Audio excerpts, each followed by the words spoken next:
WhatsApp anime lovers, स्वागत है आपका हमारे यूट्यूब चैनल एनी गुरु में। इस वीडियो में मैं एक्सप्लेन करूंगा classroom of the light season 1 episode 1 को। एपिसोड की शुरुआत में हमें एक बस कहीं जाता हुआ दिखाया जाता है। बस पे हमारी कहानी का मेन कैरेक्टर कियोटका अयानो कोजी भी बैठा था। उसी बस में एक लड़की एक लड़के से कहती है कि ये प्रायोरिटी सीट है, तुम्हें अपनी सीट इस बूढ़ी औरत को दे देनी चाहिए। मगर वह मना कर देता है और कहता है कि सिर्फ मैं जवान हूँ, इसका मतलब ये तो नहीं कि मैं अपनी सीट दे दूं। मैं ऐसा कोई काम क्यों करूँ जिसमें मेरा कोई फायदा ही ना हो। इस बात को सुनकर वो लड़की कहती है कि ऐसा करने से शायद तुम सोसाइटी में अपना कंट्रीब्यूशन करोगे, और एक बार देखो तो इन्हें खड़े होने में भी तकलीफ हो रही है। लड़का कहता है कि मुझे सोसाइटी में कंट्रीब्यूट करने में कोई इंटरेस्ट नहीं है, और वैसे भी यहाँ पे इतने सारे लोग बैठे हैं, तुम किसी और से क्यों नहीं पूछ लेती। इतना सब सुनने के बाद वो बूढ़ी औरत उस लड़की को बोलती है कि रहने दो, मैं ऐसे ही खड़ी रह सकती हूँ। मगर वो लड़की हार नहीं मानती और वहाँ बैठे लोगों से पूछती है कि क्या कोई अपनी सीट इन्हें देना चाहेगा। थोड़ी देर तक कोई कुछ नहीं बोलता, मगर फिर एक लेडी एट लास्ट अपनी सीट देने के लिए रेडी हो जाती है। फिर हमें एक दूसरे सीन में दिखाया जाता है कि हमारा मेन कैरेक्टर अपनी डेस्टिनेशन पे पहुंच जाता है और मन में सोचता है, क्या यही है मेरा नया school, Tokyo metropolitan advanced nurturing high school. इस स्कूल को जापानीज गवर्नमेंट के द्वारा बनाया गया है और यह स्कूल 100% एम्प्लॉयमेंट और कॉलेज एंट्री रेट देने का दावा करता है। अयानो को जी स्कूल में इंटर कर ही रहा होता है कि तभी एक लड़की उससे पूछती है कि तुम मुझे बस पे क्यों देख रहे थे, जिसपे कि वो सॉरी बोलता है और कहता है कि शायद तुम भी मेरी तरह इन झमेलों में नहीं पड़ना चाहती थी, इसलिए तुमने अपनी सीट नहीं दी। वो लड़की कहती है कि मुझे अपनी तरह मत समझो, मैंने अपनी सीट अपनी मर्जी से नहीं दी थी। यानो को जी अपने मन में बोलता है कि फिर तो तुम मुझसे भी बदतर हो। स्कूल में इंटर करने पे स्टूडेंट काउंसिल प्रेसिडेंट मनाबू होरिगिता अपना भाषण देते हैं और सभी न्यू स्टूडेंट्स का वेलकम करते हैं। फिर हम क्लास 1D में अयानो कोजी को देखते हैं। अयानो कोजी जब अपने बगल वाली सीट पर देखता है तब उसे पता चलता है कि वह लड़की जो उसे सुबह मिली थी उसका सीट उसके ठीक बगल में ही है, जिसपे कि वो लड़की कहती है कि यह बहुत ही ज्यादा घटिया कोइंसिडेंस है, और कियोटका कहता है कि मुझे भी ऐसा ही लगता है। तभी एक लड़का सबको सजेस्ट करता है कि टीचर को आने में भी थोड़ा टाइम है, तो क्यों ना हम सभी लोग एक दूसरे को जान लें, जिसपे कि सभी लोग राजी हो जाते हैं और लड़कियां तो कुछ ज्यादा ही एक्साइटेड हो जाती है। सबसे पहले वो लड़का अपने बारे में बताता है, मेरा नाम है योसुके हिराता और तुम सभी लोग मुझे योसुके भी बुला सकते हो। मुझे सभी तरीके के स्पोर्ट्स पसंद हैं और मैं स्कूल के सॉकर क्लब में भी ज्वाइन होने वाला हूँ। उसके इंट्रोडक्शन देने के बाद सभी लोग ताली बजाने लगते हैं। अयानो कोजी अपने मन में सोचता है कि मैं शर्त लगा सकता हूँ, यह पक्का क्लास का लीडर बनेगा। उसके बाद एक लड़की अपना इंट्रोडक्शन देती है, मेरा नाम है किक्योको सीधा, मेरा गोल है कि मैं इस स्कूल के सभी बच्चों से दोस्ती करना चाहती हूँ, तो अगर किसी को भी कहीं बाहर जाना हो तो वो मुझे चाहे तो इनवाइट कर सकता है। इस बात पर अयानो कोजी अपने मन में बोलता है कि इससे अपने गोल तक पहुँचने में कोई दिक्कत नहीं होगी। इस लड़की में पहले ही वो एवरीवन्स फ्रेंड वाली वाइब आ रही है। फिर अयानो कोजी अपने बारे में सोचने लगता है कि मुझे अपने इंट्रोडक्शन में क्या बोलना चाहिए। उसके ज्यादा सोचने से पहले ही वह लड़का अयानो कोजी को कहता है अपना इंट्रोडक्शन देने के लिए। अयानो कोजी हड़बड़ाते हुए खड़ा होता है और कहता है, मेरा नाम है कियोटका अयानो कोजी। मैं किसी चीज में उतना खास तो नहीं हूँ, मैं तुम सभी के साथ घुलने मिलने की कोशिश करूंगा। उसका इतना बोरियत भरा इंट्रोडक्शन सुन के क्लास में एक ऑकवर्ड सा मोमेंट हो जाता है, मगर फिर भी सभी लोग ताली बजाते हैं। अयानो कोजी अपने मन में सोचता है कि मैंने कर दिखाया। इसके बाद योसुके कहता है कि अब अपना इंट्रोडक्शन कौन देगा, जिसपे कि एक लड़का अपने डेस्क पर लात मारते हुए कहता है कि क्या हम छोटे बच्चे हैं जो हम अपना इंट्रोडक्शन कर रहे हैं, जैसे जैसे समय बीतता जाएगा हम लोग खुद ही एक दूसरे को जान जाएंगे। तभी क्लासरूम में एक लेडी इंटर करती है। वह बोलती है, मेरा नाम है सई चबसीरा और मैं क्लास 1D की होम रूम टीचर हूँ। तुम इस स्कूल में अगले 3 साल के लिए क्लासेस नहीं बदल सकते और अगले 3 सालों के लिए मैं ही तुम्हारी होम रूम टीचर रहूंगी। वो सभी स्टूडेंट्स को स्कूल की रूल बुक देती है और उन्हें कहती है कि इस स्कूल में हम कुछ स्पेशल रूल्स को फॉलो करते हैं। सबसे पहले तो तुम स्कूल में ही रहोगे, स्कूल के बाहर तुम नहीं जा सकते और बाहरी दुनिया से तुम संपर्क भी नहीं रख सकते। स्कूल में तुम्हें सभी टाइप की फैसिलिटीज मिल जाएगी, इंटरटेनमेंट से लेकर खाने पीने तक। अगर तुम्हें स्कूल में कोई भी सामान खरीदना है तो तुम पॉइंट्स की मदद से खरीद सकते हो, जो कि स्कूल के मेन कंप्यूटर सिस्टम में स्टोर्ड होती है। स्कूल में तुम इन पॉइंट्स की मदद से कुछ भी खरीद सकते हो।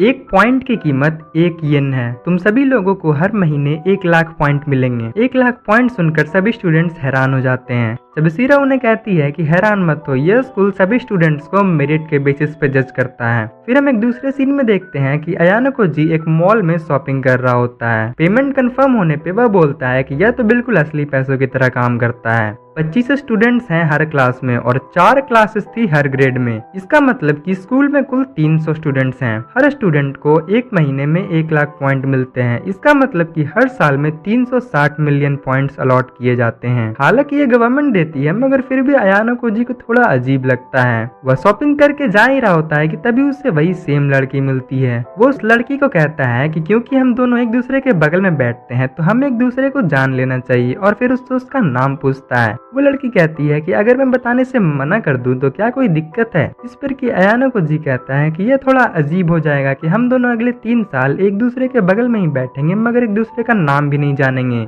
वो बोलती है कि मेरा नाम है सुजुने होरिकिता। होरिकिता टाइटल सुनकर अयानको जी पूछता है कि क्या तुम किसी तरह स्टूडेंट काउंसिल प्रेसिडेंट से रिलेटेड हो। इस बात पर वह कोई जवाब नहीं देती और अपना शॉपिंग में बिजी रहती है। उसे सस्ता सामान खरीदता देखकर अयानको जी उसे थोड़े महंगे सामान खरीदने का सजेशन देता है, मगर होरिकिता मना कर देती है। उनकी बातचीत चली रही होती है कि तभी उनकी नजर बगल में पड़े फ्री सामानों पर जाती है। अयानको जी कहता है कि शायद ये उन लोगों के लिए है जो कि 1 तारीख से पहले ही अपने सारे पॉइंट्स खत्म कर देते होंगे। होरिकिता कहती है कि कोई इतने पैसे कैसे खर्च कर सकता है। तभी उन्हें बाहर से लड़ाई होने की आवाज आती है। हम देखते हैं कि उन्हीं के क्लास का एक लड़का सोदू अपने सीनियर से किसी बात पर बहस कर रहा होता है। वह सीनियर्स जाते जाते कहते हैं कि तुम्हें असली नर्क कुछ दिनों बाद देखने को मिलेगा। अयानको जी मॉल से निकलते निकलते यह बात सुन लेता है और वह सोच में पड़ जाता है कि सीनियर्स क्या बोलना चाह रहे थे। सोदू जाते जाते गुस्से में एक डस्टबिन गिरा देता है। अयानको जी देखता है कि ऊपर में ही एक कैमरा लगा है, इसलिए वह उस डस्टबिन को उठाकर अच्छे से रख देता है। फिर हमें कुछ दिनों बाद का सीन दिखाया जाता है। अयानको जी अपनी सीट पर बैठा हुआ सोच रहा होता है कि सबकी तरह मैं कोई दोस्त नहीं बना पाया। होरिकिता उसे कहती है कि मुझे तुम पर दया आती है। अयानको जी कहता है कि तुम भी तो मेरी ही तरह हो, तुम्हारे पास भी कोई दोस्त नहीं है। होरिकिता कहती है कि मुझे बस दोस्त बनाने पसंद नहीं है। अयानको जी उठकर कैफेटेरिया की तरफ जाने लगता है, मगर जैसे ही वह क्लास से बाहर निकलता है कुशीदा उसे बात करने के लिए बुलाती है। कुशीदा उससे हेल्प मांगती है होरिकिता से दोस्ती करने में। वह उसे बताती है कि जब मैंने होरिकिता से उसका नंबर मांगा तो होरिकिता ने सीधा मुझे मना कर दिया, जिसपे कि अयानको जी कहता है कि हाँ वो ऐसे ही है। कुशीदा उससे बहुत ज्यादा रिक्वेस्ट करने लगती है। फिर हम क्लास का सीन देखते हैं। चबसीरा पढ़ा रही होती है, मगर कोई भी स्टूडेंट उन पर ध्यान नहीं दे रहा होता। कोई सो रहा होता है, कोई मोबाइल चला रहा होता है या फिर कोई मांगा पढ़ रहा होता है। क्लासरूम की बेल लगने पर चबसीरा क्लास से चली जाती है। होरिकिता अयानको जी को कहती है कि यह स्कूल बच्चों के प्रति कुछ ज्यादा ही नर्म है। कोई भी स्टूडेंट टीचर पर ध्यान नहीं दे रहा था, मगर फिर भी टीचर ने उन्हें कुछ नहीं कहा। इस पर अयानको जी कहता है कि शायद उस स्कूल में बच्चों को आजादी देकर और प्रोत्साहित किया जाता हो। इसके बाद अयानको जी होरिकिता से पूछता है कि क्या तुम स्कूल के उस बड़े वाले मॉल में मेरे साथ चलना चाहोगी। होरिकिता उसे शक की निगाहों से देखने लगती है। अयानको जी बोलता है कि मेरा कोई गलत मतलब नहीं है। उस कैफे में हमेशा ज्यादातर लड़कियां ही होती हैं, इसलिए मुझे वहाँ नो बॉयज एंट्री वाली वाइब आती है, इसलिए मैंने तुमसे पूछा। और वैसे भी मेरा कोई दोस्त नहीं है, इसलिए मैं किसी और को बोल भी नहीं सकता। होरिकिता मान जाती है और वे लोग कैफे की तरफ निकल पड़ते हैं। कैफे में एंटर करने पर अयानको जी देखता है कि 2 लड़कियां अपनी सीट छोड़कर जा रही हैं, इसीलिए वे लोग वहां जाकर बैठ जाते हैं। अयानको जी मजाक मजाक में कहता है कि शायद सभी लोग हम दोनों को ऐसे एक साथ देखकर एक कपल समझ लें, जिस पर कि होरिकिता उसे घूरने लगती है। अयानको जी कहता है कि मैंने कुछ नहीं कहा। उनकी बातचीत चली रही होती है कि तभी कुशीदा कर कहती है कि क्या कोइंसिडेंस है, क्या तुम दोनों यहाँ हमेशा आते हो। अयानको जी कहता है कि नहीं, हम लोग यहाँ पहली बार ही आ रहे हैं। होरिकिता तभी अचानक खड़ी होकर जाने लगती है। अयानको जी कहता है कि तुम कहाँ जा रही हो, तुम तो थोड़ी देर पहले ही आई हो।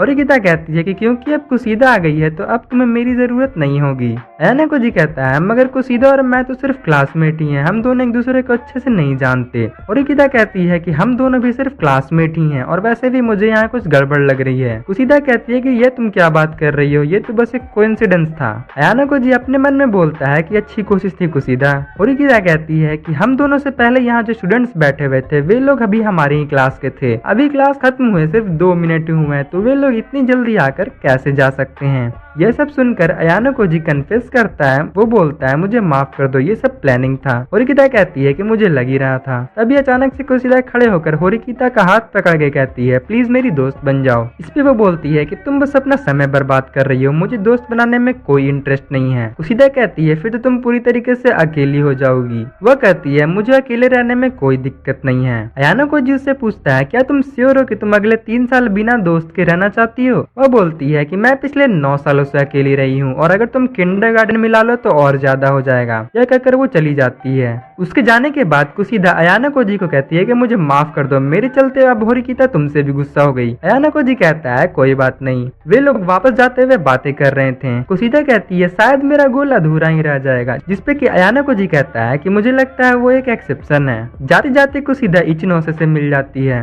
वह अयाना कोजी को बताती है कि यह लड़की 1B से है, हम दोनों आज ही दोस्त बने हैं। अयाना कोजी कहता है कि मैं सोच भी नहीं सकता कि तुमने इतनी जल्दी दूसरे क्लासेस में भी दोस्ती कर ली। धीरे धीरे समय बीतता गया और महीना पूरा निकलता गया। सभी स्टूडेंट्स ने अपने लाइफ को पूरा एंजॉय करने का सोचा और वे लोग अपने पैसे बिना सोचे समझे ही उड़ाने लगे। टीचर क्लास में कुछ नहीं बोलती थी, इसीलिए क्लास में सभी बच्चे बातचीत करते रहते, सोते रहते या फिर एब्सेंट ही हो जाते, जिससे बिल्कुल नॉर्मल हो गया था। मगर उन्हें सबसे बड़ा झटका लगने वाला था महीने की पहली तारीख को। महीने की शुरुआत में सभी बच्चे परेशान हो रहे थे क्योंकि उन्हें इस महीने के 1 लाख पॉइंट्स नहीं मिले थे। जब सीरा क्लास में एंटर करती है और उनके आते ही एक लड़का उनसे पूछता है कि टीचर हर महीने तो 1 तारीख को हमारे पॉइंट्स मिल जाने चाहिए थे, मगर इस महीने तो हमें एक भी पॉइंट नहीं मिले हैं, शायद सिस्टम से कुछ गलती हो गई हो। तब सीरा कहती है कि सिस्टम से कोई गलती नहीं हुई है, तुम्हें तुम्हारे पॉइंट्स ऑलरेडी मिल गए हैं। यह सुनकर सभी स्टूडेंट्स बोलते हैं कि हमें तो पॉइंट मिले ही नहीं है। तभी जब सीरा एक इविल स्माइल देती है, वो कहती है कि तुम सभी लोग एक नंबर के बेवकूफ हो, तुम्हें क्या लगा कि तुम्हें 1 लाख पॉइंट्स बस ऐसे ही दे दिए जाएंगे? तुम सभी लोगों ने एक महीने में 98 बार एब्सेंट किया है, 391 बार तुमने क्लास में मोबाइल इस्तेमाल किया या फिर बातें की है। इस स्कूल में तुम्हारा परफॉर्मेंस तुम्हारी मंथली अलॉटमेंट पर असर करता है। तुम्हारे खराब बिहेवियर और खराब परफॉर्मेंस की वजह से ही तुम्हारे पॉइंट्स घटे हैं और इस महीने में तुम्हें जो पॉइंट्स मिले हैं वो हैं